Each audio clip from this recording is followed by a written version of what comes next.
చూస్తున్నాం.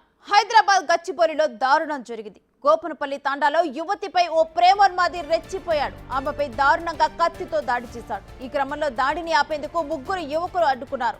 కానీ కత్తి దాడిలో వారికి కూడా తీవ్ర గాయాలయ్యాయి. మరోవైపు దాడిలో తీవ్రంగా గాయపడ్డ యువతిని స్థానికులు ఆసుపత్రికి తరలించారు. కానీ అప్పటికే ఆమె ప్రాణాలు కోల్పోయింది.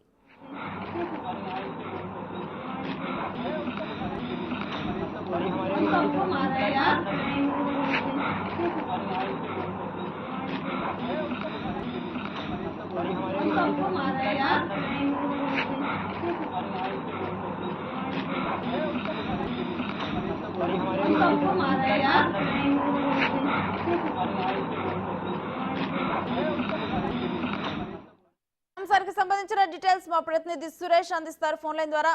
సురేష్, అసలు ఈ ఘటనకు సంబంధించి సమాచారం ఏంటి? నిన్న అర్ధరాత్రి గచ్చిబౌలి పోలీస్ స్టేషన్ పరిధిలోని గోపాల్పల్లి తండాలో ఒక యువతి బ్యూటీ పార్లర్ లో పనిచేసే యువతి పైన కత్తితో దాడి చేయడం జరిగింది. అక్కడే ఉన్న మరో ముగ్గురు అమ్మాయిలు ఆ దాడిని అడ్డుకునే ప్రయత్నం చేస్తే వారికి కూడా దాడికి ప్రయత్నించడం జరిగింది. కూడా దీనికి సంబంధించి యువతి అక్కడికక్కడే మృతి చెందడం జరిగింది. గాయపడ్డ ముగ్గురు అమ్మాయిలను కూడా ఆసుపత్రికి తరలించారు.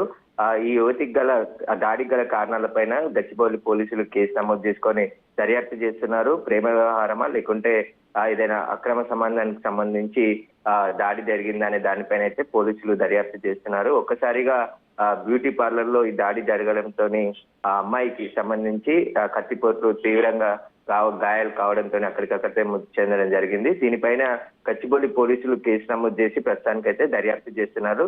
మృతదేహాన్ని పోస్టుమార్టం నిమిత్తం ప్రభుత్వ ఆసుపత్రికి తరలించడం జరిగింది. Right, thank you Suresh.